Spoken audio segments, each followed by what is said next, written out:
Want to say testing, 1, 2, 3. I lost my internet. Look like I'm back up. Want to say welcome, ladies and gentlemen, to the Tony Hollis Live Talk Show Testify. Today we will have a guest. Today, it's a gentleman that I think you all know. He was on my show once before. Uh, his name is Virgil Green. I'm always saying Virgil Hill, but I got it right that time. Virgil Green. He's going to be my guest today. We're going to be talking about some school safety issues, as well as what is it with the fear of a poll that was taken that 75% of Black Americans believe that they may be a victim um, just because their race or the color of their skin. But before we get there, just want to go ahead and run this quick intro as I always do. Okay, so sit tight.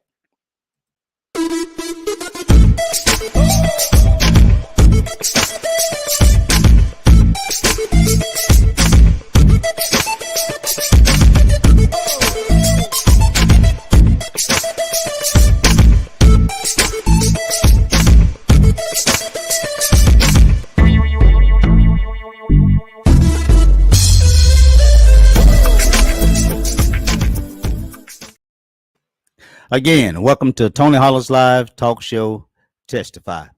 I want to say that we want to give a quick announcement, right quick. I'm going to go up here and try to find it. Um, there seemed to be a problem. Um, well, first of all, before I give that announcement, I want to say that I neglected to mention um, my guest, Chief Virgil Green. He also have a co-host. This that is his name there. Let me blow it up so you all can see it. Hopefully you can see that. His name is. He's a co-host as well of what they call "You and the Law" podcast. Okay, um, I think Chief Green would explain or share, excuse me, exactly what are their days that they come on. I think it's Thursdays at 6 o'clock. Of course, he will correct me if need be, but they have a very good show. So I will encourage you all to please tune in to his show. Him and uh, co-host Chief Keith Humphrey. Okay. Uh, that is his co-host, and these two gentlemen do a really good job on bringing on guests and talking about issues as it relates to policing and politics and so forth. All right, but also I want to mention there was um a post put on Facebook today as it relates to our animal shelter. I don't know if you all can see that. Let me see if I can blow it up. It's probably about the far as I can go. I want to take a guess that what you're looking at right now is probably feces. I don't know if that's a cat that's in the cage there or a dog. Okay, I don't know exactly what that is, but this is Councilman. I think I saw it on Councilman Matt Perrin on his Facebook page. I think he shared exactly what was going on with it. The animal shelter over there, it seems though it's not being well kept. Um, there's another photo. Let me see if I can find it. Uh, they look like a dog who's standing uh, in his feces. Really terrible sight. I don't know if they have any water in those containers. Let me see if I can blow it up. Um, Let me see. I don't think I can blow it up anymore. No, I can't.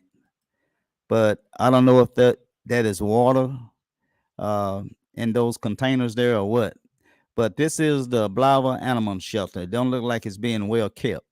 Of course, this is Blava Councilman Matt Perrin. You can see right there at the bottom.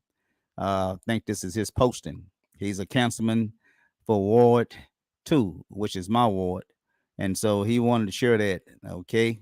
There may be one other picture here.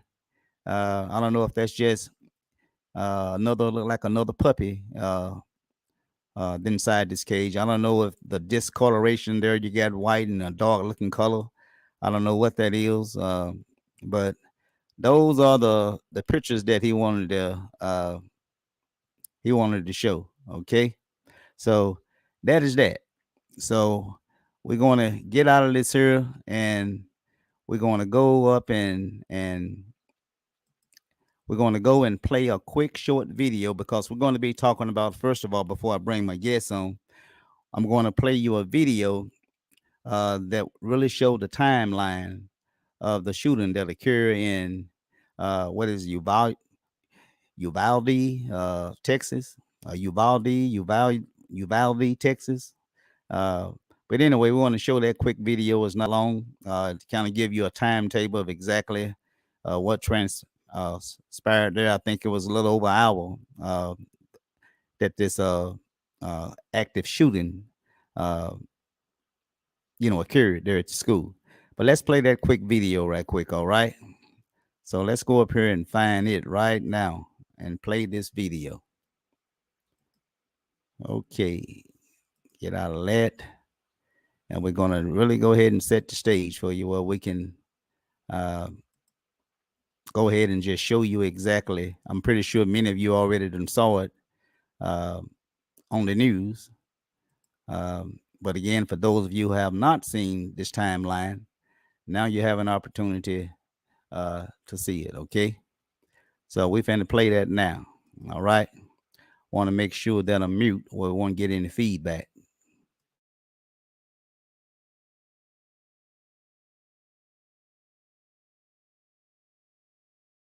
DPS, right? So we want to give you a clear look at the timeline that we now have.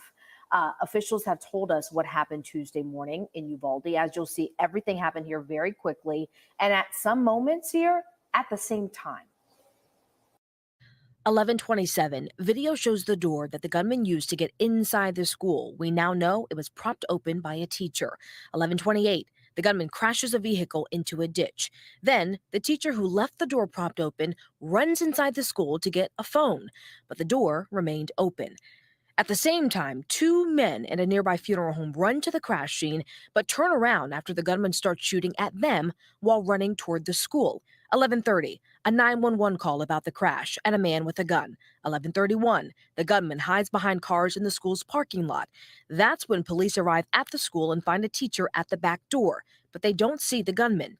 This is also the point when the gunman starts shooting at the school.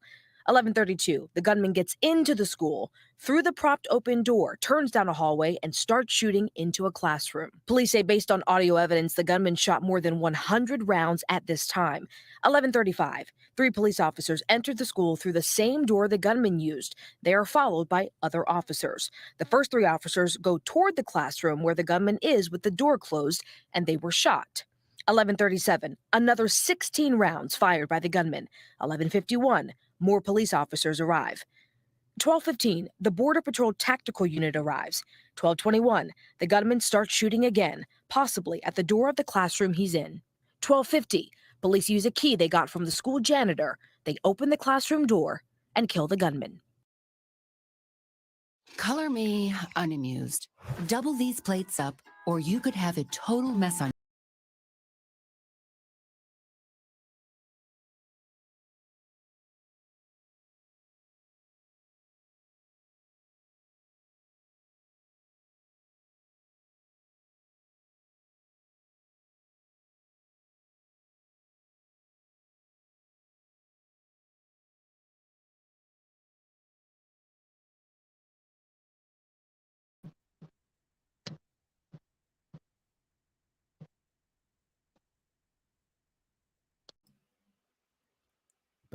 Let me bring him back on. Look like I lost my guest. He done went out. Hopefully he'll come back in. Like he just sent me a private message. Uh, uh, he said he had no audio, and so hopefully he'll come back in. Look like he's back now. Let's see if we can add him. How you doing, Chief Green? Can you hear me? Yes, sir. How you doing? Sorry All right, about doing that. fine, doing fine. I was saying to myself, hopefully I need my guests come back on because you my expert. And so I was just sharing with the audience that you were my guest, and I was going to go ahead and give you this opportunity to go ahead and speak to us Oxeolians and Blytheville, Arkansas, pretty much, lock hip and hip. And so go ahead and just tell us a little bit about, your background and, things of that nature. Okay. Well, first of all, thanks for having me back on as a guest on your show again. It's always an honor to speak with you, and likewise to have you come on our show and chat with us when we come on our podcast. So Oh, a yeah, little by bit all about means. me. I've been in law enforcement for over 25 years. I've been a police chief in Oklahoma, as well as police chief in Helena, West Helena.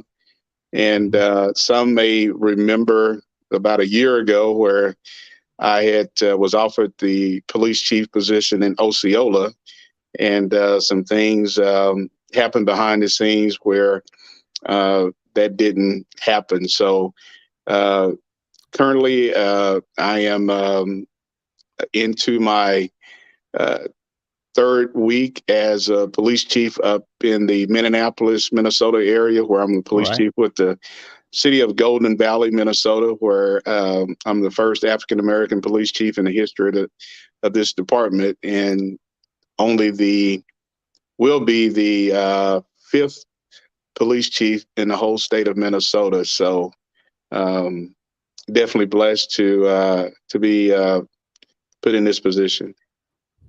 Well, all right, then. I know, again, I think Osceola was, I don't know what was going on there. They do have a chief now.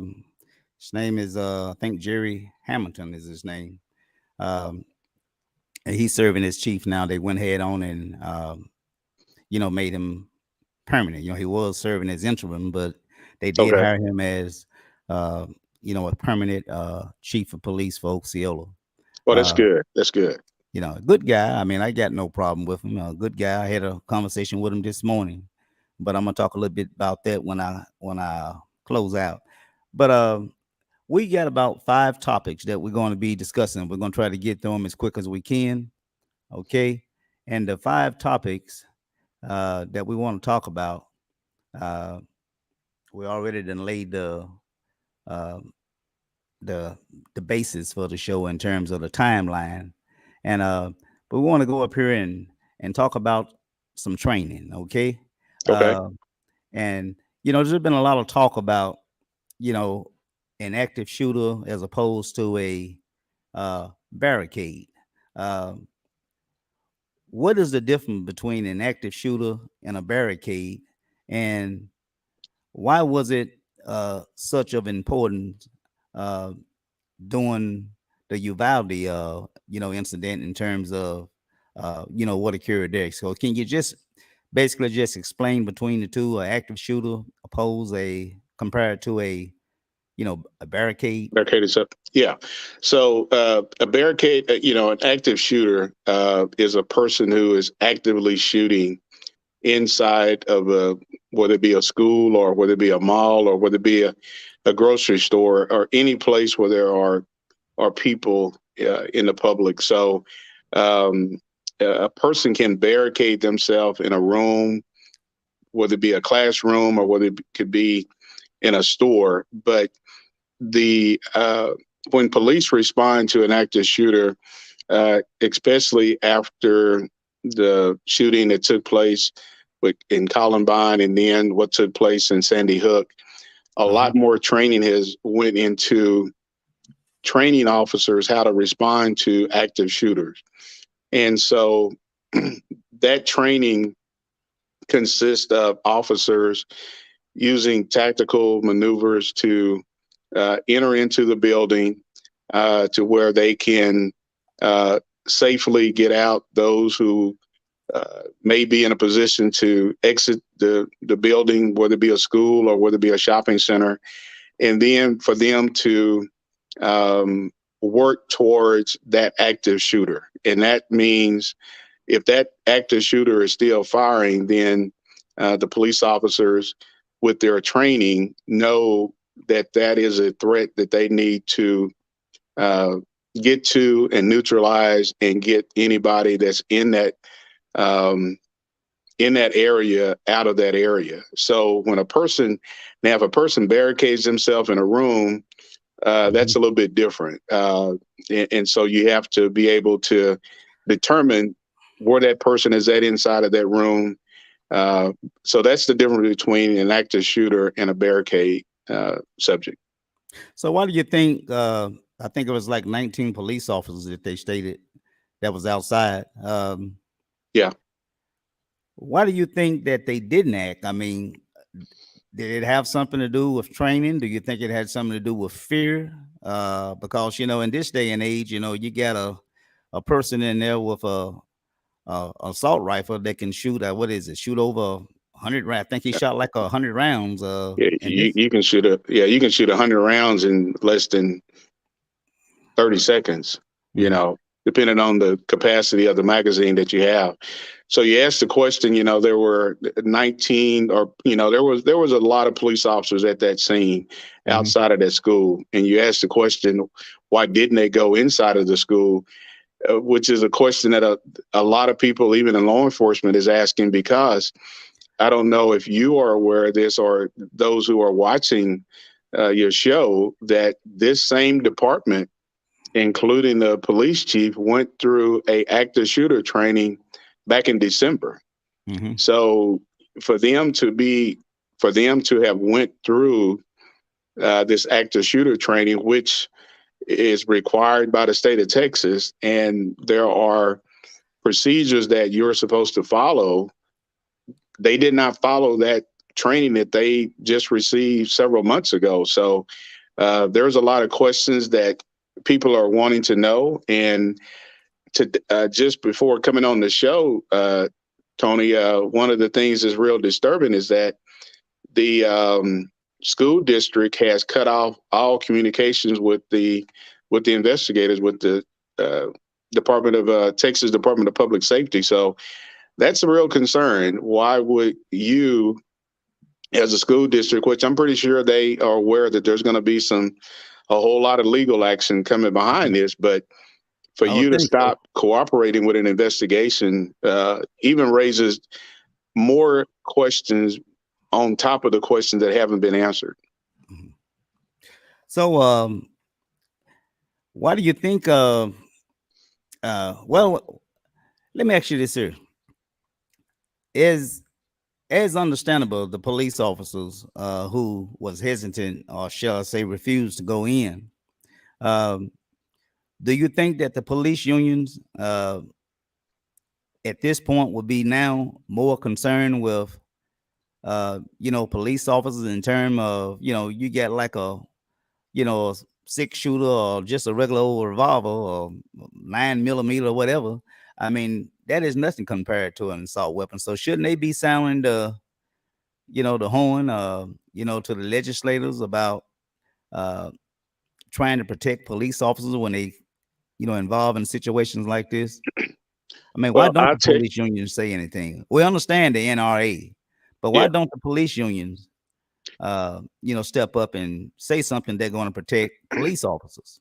Well, and Tony, I don't think it's so much the police unions. I think that when we talk about having these officers equipped with assault style weapons, I don't know of any department, even in a small department, where they don't have the capability of having more than just a handgun. A lot of agencies, a lot of officers have assault weapons and that they've been trained to use. So I think, the FOP, the police unions are, that's something that they probably have always pushed, to make sure that officers are very well equipped to encounter that type of an active shooter. One of the things that is concerning on this deal with Uvalde, Tony, is the fact that Border Patrol agents were there. Uvalde, Texas is probably about 90 miles north of San Antonio, and it borders close to the Mexico border, Texas and Mexico border. So you have a large population of Border Patrol agents that are in that area. And so those guys were heavily armed. They were ready to enter into the building, but they were told to stand down and not enter Mhm. into the building. Now, at some point, they decided to ignore that order, and they went inside and into that classroom, and that's how that 18-year-old was killed. So again, I think this, when you ask the question, why didn't they go in? I think it was, I don't see how one person can tell multiple officers not to go inside of that classroom. Now, you know, I wasn't there, but I will tell you that there is no way in my 25 plus year career in law enforcement that I would give such an order. And if I did give such an order, and if somebody looked at me and said, man, the heck with whatever you just said, we're going to go in, then hey, that's poor leadership on my part. So I'm just going to have to come out and say, you know, even I've said this on our podcast show. I think sometimes people say, well, you know, you heard the term, being a Monday morning quarterback. Well, I Right. think we're way past the time of being this Monday morning quarterback conversation. Mhm. If police are not doing what they're supposed to be doing, Tony, Mhm. you need to call it out for what it is. You don't need to sugarcoat it. You don't need to try to justify it. If you're wrong, you're wrong. And I think when you look back at all these kids that were lost, the teachers that lost their lives, all because now if it was cowardice, it was just cowardice. That's just point blank. Now, some people may say, well, that's wrong, Chief. You can't call other cops cowardice. Well, I think it's time we step up and we say some things that is not, polite, Right. because again, you've got other people who are trying to justify, Tony, why an 18-year-old has a gun, and you got people that are just trying to say why an 18-year-old shouldn't have a gun. So when the police are not doing their jobs to protect and serve, then that's just what it is. Okay. Fair enough. But again, it is cowardice, but if they don't have the necessary, I guess firearm, if you will, But to go they up had the against. necessary, yeah, they had the necessary. I believe me, they had the necessary firearms to go inside of that room. Because again, I'm gonna go back to the training that they had received in December, which was active shooter training, and they knew the type of weapons that they would need to have to encounter an active shooter. So So are you it saying that the 19 police officers, if not all, there was officers that did have assault weapons? yes, yeah, definitely, most definitely. There's a whole lot of pictures that you can look at, and you see a lot of people running around with assault style weapons uh, that they had. So there were a lot of cops that had the same type of weapons that 18-year-old had in their classroom. Okay, we'll come back to that topic, but we've been talking about police training and things that they did do or did not do.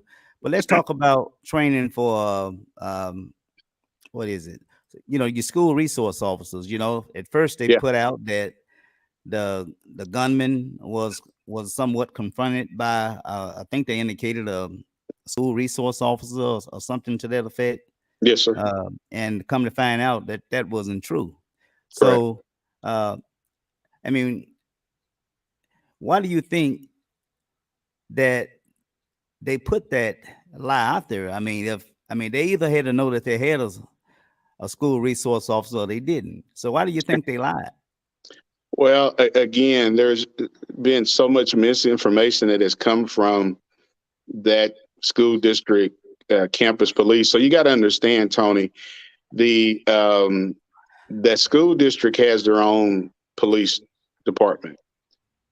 The city of Uvalde has their municipal police department. So what we're talking about is more or less the Uvalde ISD police department, as well as the Uvalde city police department. So Mhm. um, I don't know why they put out that there was a school resource officer there, and then they had to turn around and say that it wasn't. I think there was a lot of confusion initially with the 18-year-old who shot his grandmother, drove probably several blocks and crashed the truck into some kind of drainage area, Uh-huh. and they were receiving calls about that. And as they were responding to that, this 18-year-old started shooting at the officers who was responding to that accident. And so information was that the person who should have been at the school passed this 18-year-old, but it's still unknown why they said that this person was an officer was in the school and he wasn't. And that hasn't changed because they've had to basically say that was inaccurate information. Sound like that might be some kind of liability, Well, for them to, yeah. I mean, And where I was think, this officer if he wasn't in the school? I mean, shouldn't he have been in the school? And if not, where was he? And so I'm pretty sure that would be something that they probably investigating right now. yes, sir, they are. And I think that's a part of a lot of the questions that they're trying to determine. Was there an officer, a school resource officer assigned to that school, not just on that day, but every other day? And if he or she was, where was he at? And so, again, those are questions that apparently they decided not to cooperate. Okay. Now, I had another question. It's pretty much done slipped my mind. I thought I had it written down, but I heard that some of these children that, I mean, it was so graphic that they had to call in, morticians, Yeah, DNA. funeral home, this, to do some type of reconstruction to some of the victims' face. Yeah, I mean, that's just, it's just heartbreaking to know that this guy was so vicious that he shot these young children in the face. exactly. Yeah. You Well, know, Tony, you mentioned, you're additionally on your question about training of school resource officers regarding active shooting. I served as the deputy police chief for Tulsa Public School system up in Tulsa, Oklahoma, where it's the second largest school district in the state of Oklahoma, with over 42,000 students, over 100 and something schools, where the district has its own police department. Officers are trained annually on active shooter training. Officers have assault weapons. Officers trained with local law enforcement, Tulsa Police Department, Tulsa County Sheriff's Department. And so, but one of the things that sets the Tulsa school district apart from many other school districts in Oklahoma is the technology that you can pretty much lock down a school in matter of seconds. Doors cannot be opened from the outside. So there's a lot of technology that school district has put in place to prevent such active shooter from getting into the school. But also the officers are trained annually on how to respond to an active shooter training, or even if somebody is in the school with the weapon, how they respond to that active shooter inside of the school. So whether you're talking the police department or school resource police department, resource officers, both at some point or another had the training to deal, with with an active shooter. Yeah. Right. Okay. Yeah. Fair enough. Now we got about maybe 2-3 other topics and then we'll be done. I know your time is back. It's been a long day, but let's talk about we got our legislators now that's being somewhat called upon to to do more when it comes to, I call it gun reform or some type of gun legislation or whatever. Red flag laws, and one of the things that they wanted to do, and also raising the age for young people to buy weapons from 18 to 21, I think what it is they're asking. But anyway, I mean, are you familiar with that term, red flag? Yeah, very familiar with it. Yeah. Okay, explain that. We pretty much raising the age is pretty much, explain itself, but what is it about the red flag laws? So the red flag law was put in place to prevent individuals who have been deemed by the court system to where law enforcement officials can take those weapons from that person. Mhm. But it has to be where a judge has ruled that that person is not fit to have that type of weapon. So that's what red flag laws are. And, there's a lot of statistics out there that show where, I believe in the state of Florida, where over 6,000 people have been prevented from accessing weapons based upon the red flag law, which is a very good law that was passed. But you got a lot of gun activists, the NRA, other people involved, who are strong supporters of the Second Amendment who don't like the red flag law. But you've got probably over 70% of the people in the country support that type of law.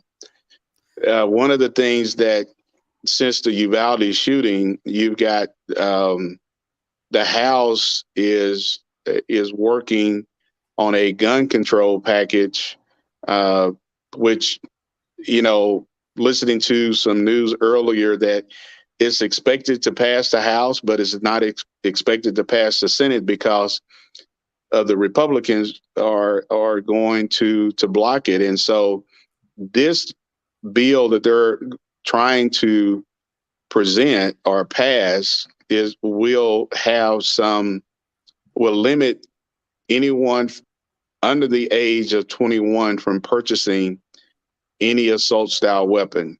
Mm-hmm. And Tony, to you and your listeners, one of the things that I found out when we were preparing for our podcast show, just researching on some gun laws, that California passed a law where they prevented the sales of handguns to a person under the age of 21. Mm-hmm. Well, the U.S. Circuit Court in that area stated that law was unconstitutional, that it violated a person's Second Amendment right. So, you've got people who, everybody is hung up on the Second Amendment rights, the fact that, hey, anybody should be able to bear arms. Mm-hmm. And I think there has to be a much deeper conversation about the Second Amendment, because when you look at everything that has happened with school shootings, how do these kids get access to these weapons? And that's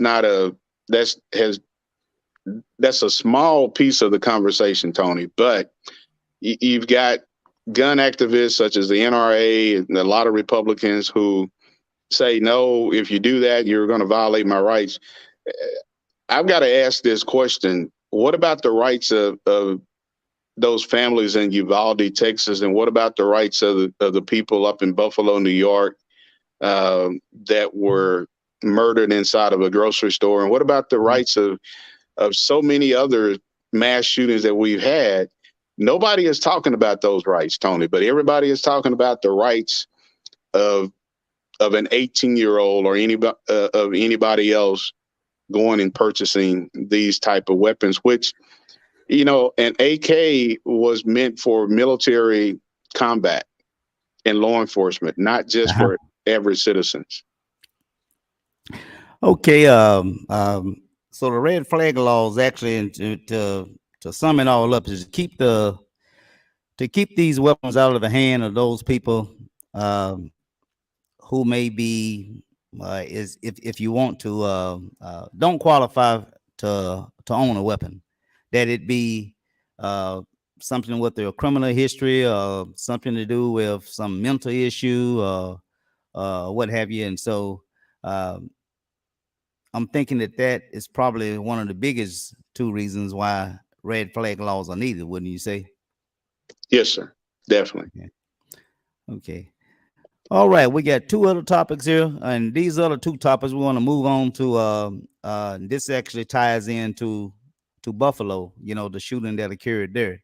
Yes, sir. Um, I think the last time that I was trying to somewhat inform uh, my black people about how to try to be safe as they are mobile, you know, from one place to another.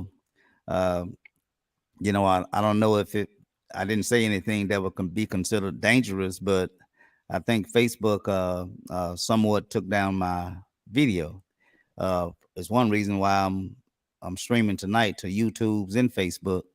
Uh, but I want to ask, you know, there was a poll put out by Washington Post uh, that showed Washington Post, you know, did conducted a poll, showed that 75% of the black race believe they will be harmed because of their skin. Okay, now I use the word harm, but if I'm not mistaken, I want to say that they stated that they perhaps might be killed, but just for the sake of not getting my information inaccurate, I'm just going to use that word harm, but I'm believing that the word kill was used. Um, and so the question is, should black people uh,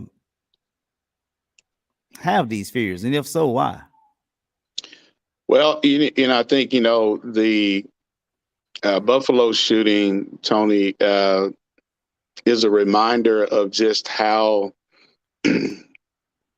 the groups or individuals who are part of these groups called white supremacy or oath keepers or whatever other uh, radical uh, racist groups are out there.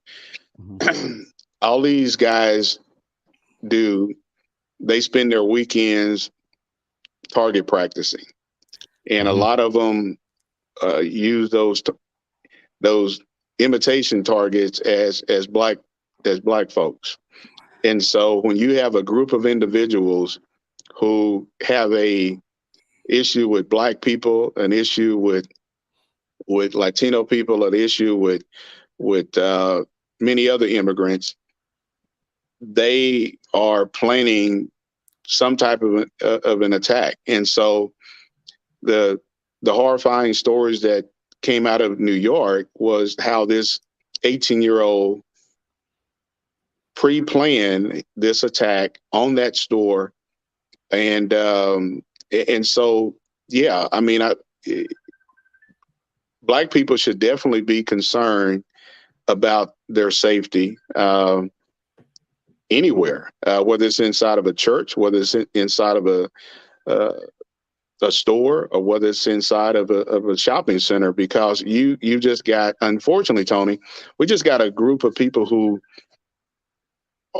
everything is about hatred. They don't like black people, they don't like Spanish people, and they don't like people from any other country. So Mhm. they want to do whatever they can to take those people out. So I'm not advocating that or saying that, hey, we all need to go out and buy weapons and we need to walk around with them.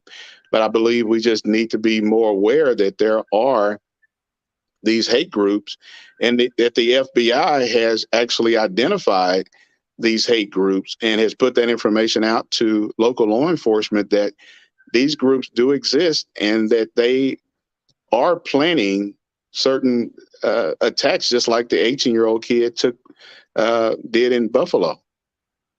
Mhm. Well, okay. It looked like something is strange going on here. That's probably why the phone was ringing.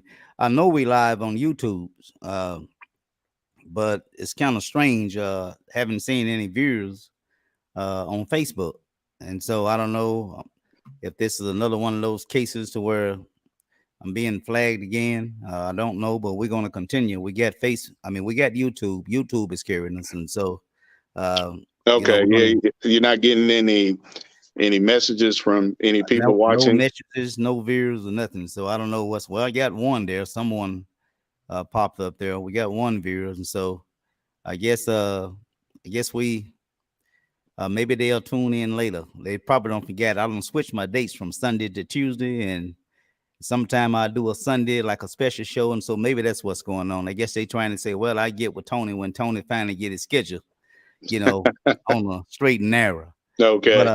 But yeah, we got probably one other topic, but we actually was discussing, do black people have a valid reason to fear being somewhat shot, harmed, and in other cases killed? You pretty much explained it correctly. I don't think it's just my belief. I don't think that this is a mental health situation, because I know you heard of the word when they say a person done snap. When a person snap, that means the thought process is shut down. I mean, there's nothing going on there. I mean, the thought process itself, is shut down. And so when people tell me that they have a mental illness, in most cases, I heard I forget the name of the website, but the black lady, she spoke at the White House. I can't call her name, but from her studies, there's a very small percentage of those individuals with mental health that go out and commit these mass shootings. Very small percentage. And so I'm thinking again that when you take time to plan it out, you know who you don't like, okay? Which in this particular case, in Buffalo, it was black folks.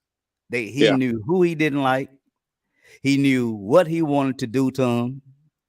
And in fact, he did carry out that hateful attack on innocent people who were shopping. And so when people come talk to me about that mental health, crap, or what I call it, I just can't buy it. I mean, because it was a thought out process, what I call premeditated. And so what is your thought on it? Do you think that this kid up in Buffalo, gotta quit calling him a kid, a man? Do you think this young man up in Buffalo, this killer, do you think that it's more hate as opposed to mental issues? Or, I mean, what are your thoughts on that? Or is it one or the other? Well, I think it's more hate. You know, to me, I mean, mental illness. Apparently, he had made some threats before that at school, to where he was taken to get a mentally health evaluation. Mhm. So, anytime a person is making those type of threats, there definitely has to be some mental health illness there. But when you put the mental illness where a person has the capacity to go and purchase these weapons, has the financial means to go and purchase these type of weapons, and also purchase, all the rounds of ammunition, Right. and the fact that this 18-year-old man, didn't have a job, but he drove from where he lived to Buffalo on numerous occasions. And so, Tony, I think, mental health is a part of it, but it is not the sole factor, because again, every time there's a mass shooting, first thing people say it's mental health illness. And you have politicians who say that. And I think it is more of individuals who have a deep hatred for people. And like the 18-year-old in Uvalde, the 18-year-old was definitely dealing with some issues that his family was not even aware of. So mental health definitely is a part of it, but I don't think it's the sole factor as to why people are committing mass shootings. That's just my opinion. And I'm not a mental health expert. I'm just an expert in law enforcement. Okay, now there was a lady, black ladies, of course, and she's have some type of side effects from this shooting.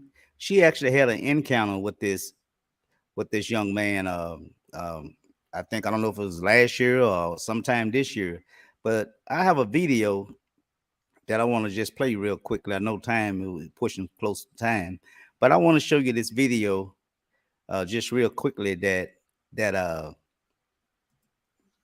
she pretty much shared with the public. And so I want to just play that real quick before I let you go. Okay.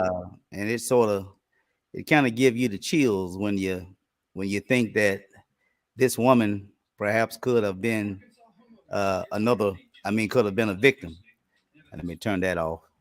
We're gonna have a commercial first, of course, and then it's going to get into the video.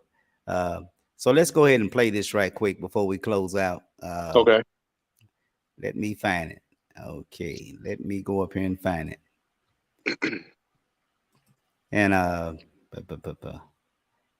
okay, and I just had it somewhere. Log into Facebook. Oh, here we go, right here. Okay, I think this is it. Yes, that's it. We're going to let that commercial play, and then we're going to go ahead and get into it, okay? Okay. All right, here we go. History of paying your bills on time, then you can be eligible for. We'll just go ahead and skip this ad.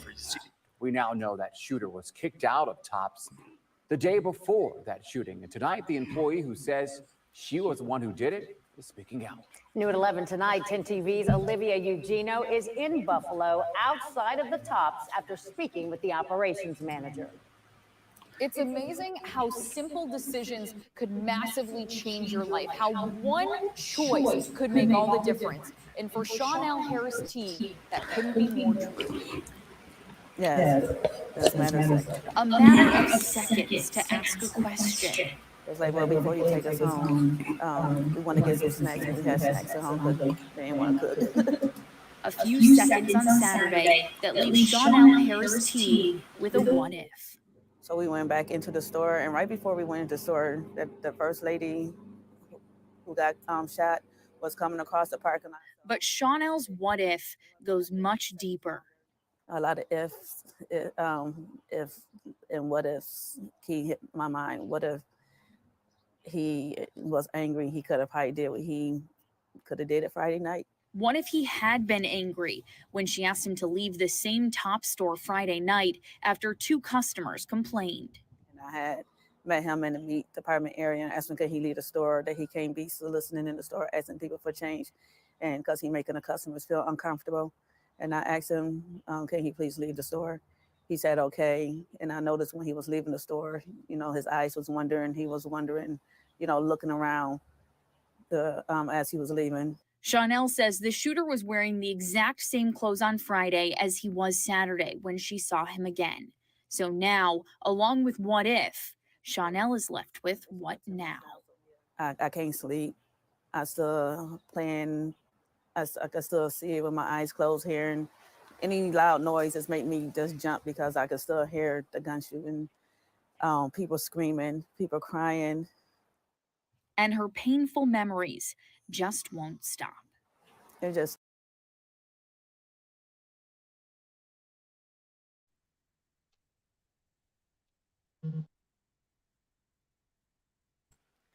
She still feels the side effects. She still is feeling the side effects of her encounter with this young man. And so, and she's alive. So imagine how these families who have lost loved ones, I just can't fathom what they probably are going through right now. Exactly. And so I just wanted to show that to the audience because this is not the first incident that the store done had with this young man. And you mentioned something about earlier where he was on Facebook. We got two incidents, you know, the one in Texas as well as the one in Buffalo. You know, Facebook is so quick to monitor uh, some Facebook posts and pages or whatever, Yeah. as opposed to you know, groups like this. I mean, groups that actually not only do they speak hate, but they speak violence and they carry it out. You know, I Yeah. mean, that really just makes me sick, you know, wasting time on people who was no harm to society, and the folks that are harm to society, it seems like these folks always fall between the cracks. Yeah, and Tony, I know you've heard, and everybody else has heard the term. You know, people get put into Facebook jail. Yeah. I've Pretty heard. sure they're gonna put me in. Yeah. Well, let's hope not. But again, Facebook monitors when somebody shares something that they say violates their Community code of- standard. yeah, their standards or whatever. But then you've got I've seen things that shouldn't have been on there that are Like there. black Now folks fighting out in the Yeah. middle of the street. Yeah. Now they Which may is get very removed at some embarrassing. point. Yeah, they may get removed at some point, but then you got like TikTok. I mean, everything on TikTok is you got kids running around with guns, showing weapons and stuff. You got people that are fighting. So then there's so many other social media platforms.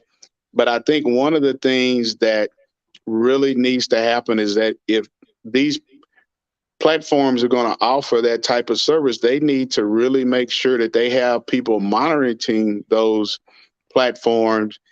And when those things happen, that they share that information with law enforcement. Don't just keep it internally, but alert law enforcement that, hey, this person on our platform is no more than 15 years old, but he had an assault weapon.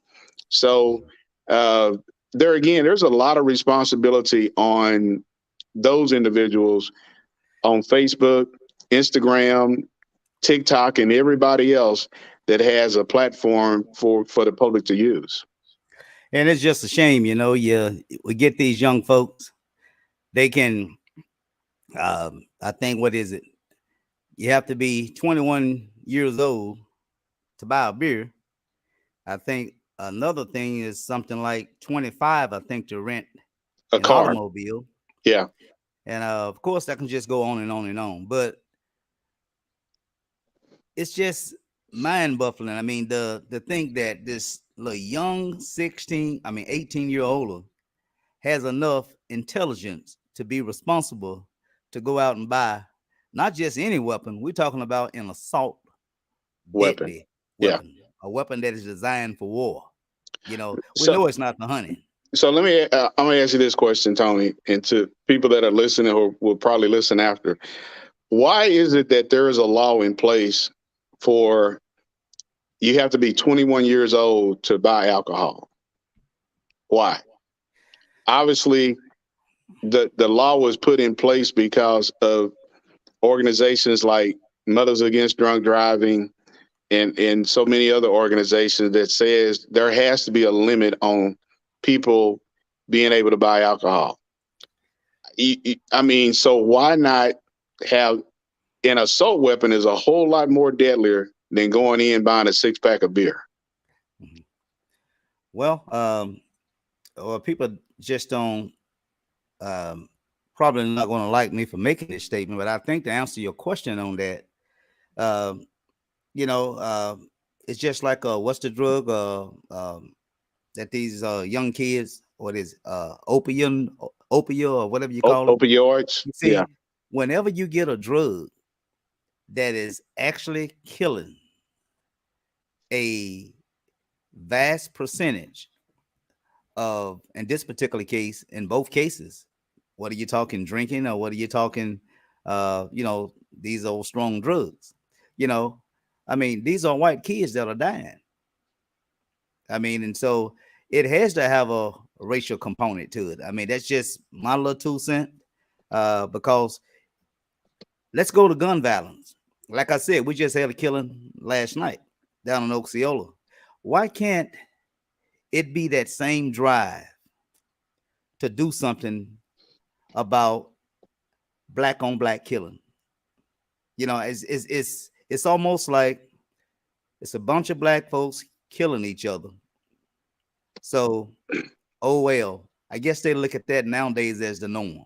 And so that really makes me angry, you know, that society look at black on black killing as being the norm. But when you start getting a lot of white kids that you're talking about, whether it's to drugs or whether it's to alcohol, which both are drugs, it seemed like that's when legislation began to start moving.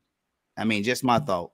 Well, Tony, you would think after Sandy Hook and that mass shooting there, that people, when President Obama was the president, that there was going to be some change. Everybody thought that there was going to be some change because all of the kids that were killed in that shooting were all, you know, young white kids. Now you've got a school, you know, then you've got Buffalo where every majority of people were black. Now you've got Uvalde, Texas, where all of the students were Hispanics.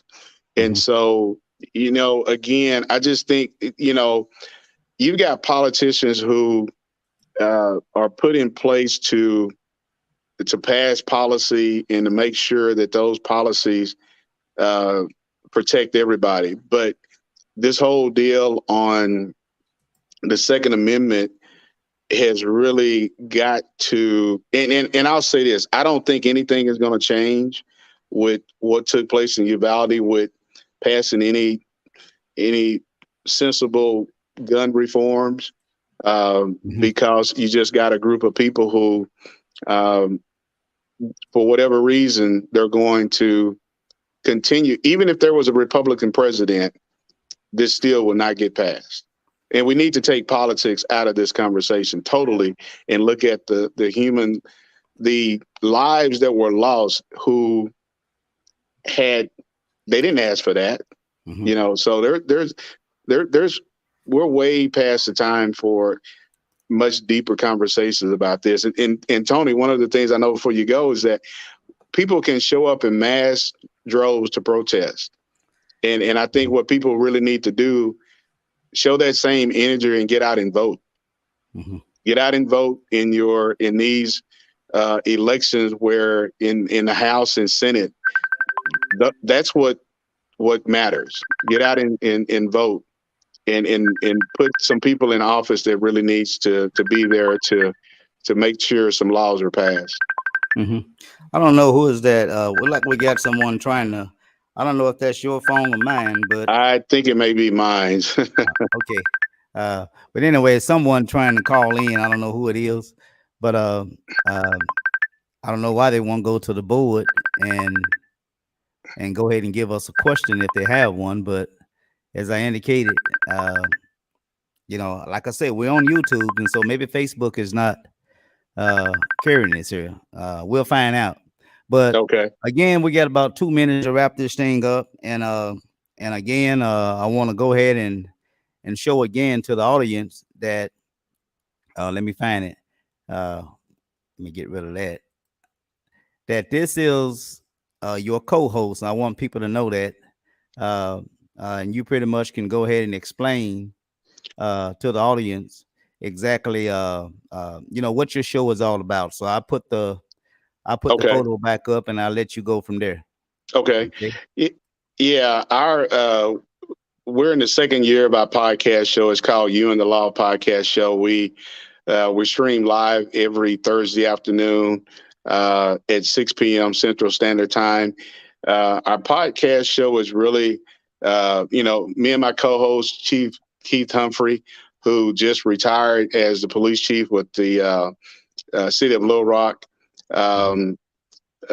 We put this show together to have a voice in the Black community about policing issues, because there is not any other law enforcement podcast show that's not just geared toward law enforcement, but geared toward having a conversation with people about issues that's going on in the Black community, whether it's police reform, you know, as we're having this conversation about gun control.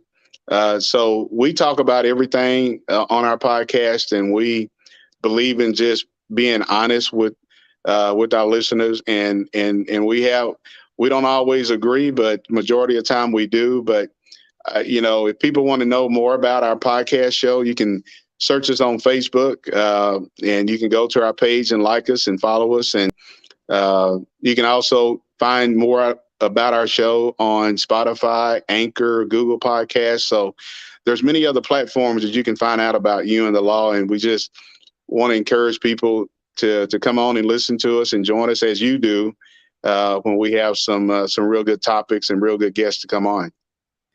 Well, all right, Chief Green. I want to say that it was a blessing to have you to come on today. Well, thank you. I think I had some problems also with my setup. My Facebook, I had lost it, and so I don't know. Maybe that's the problem, but something is going on with the Facebook.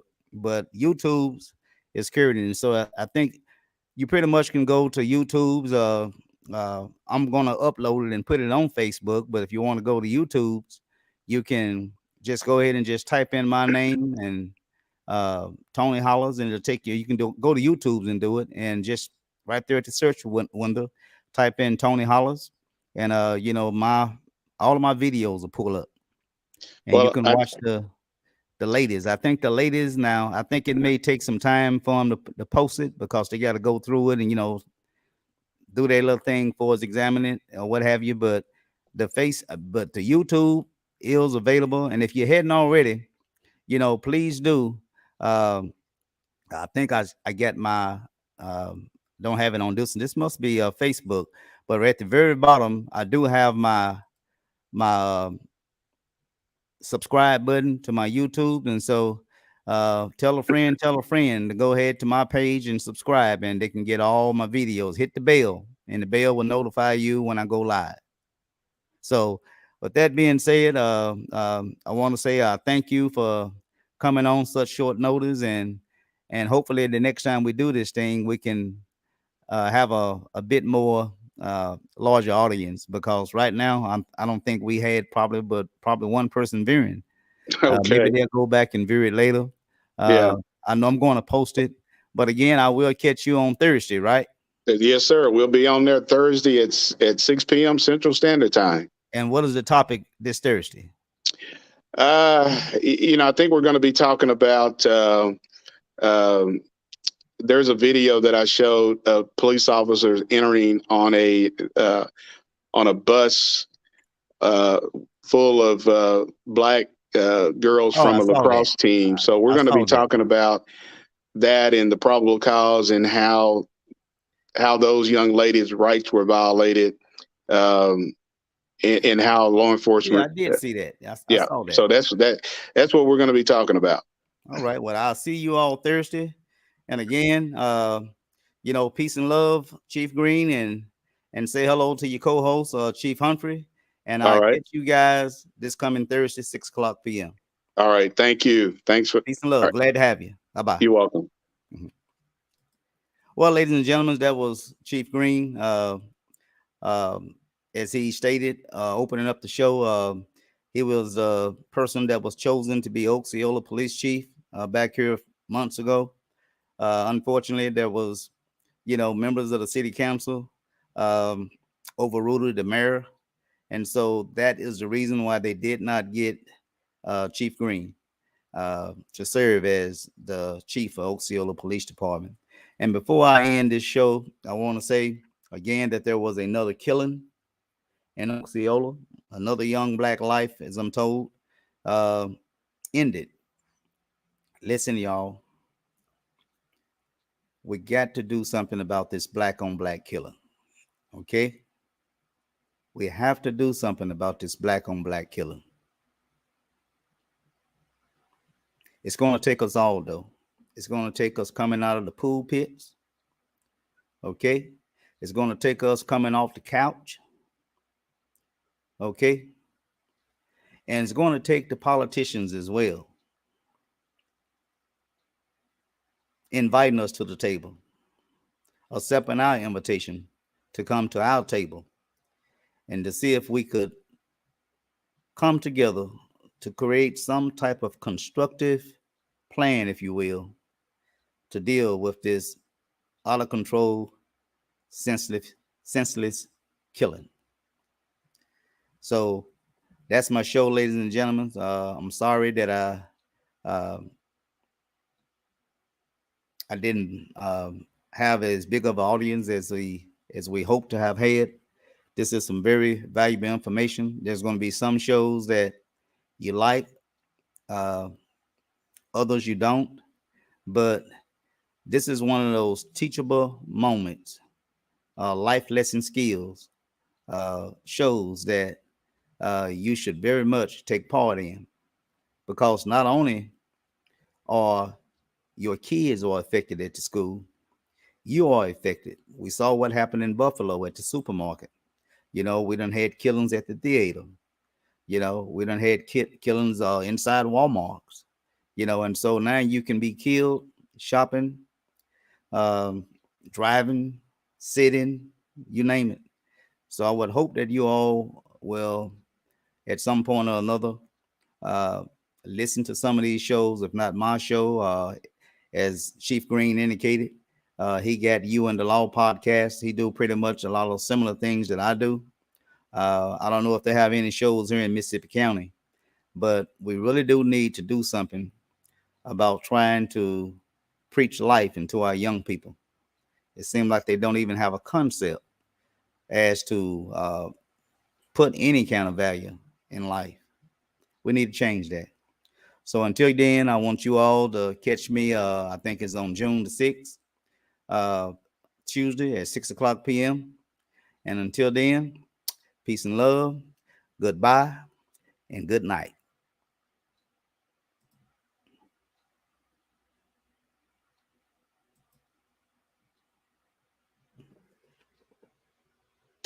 Oops. Let me close this here.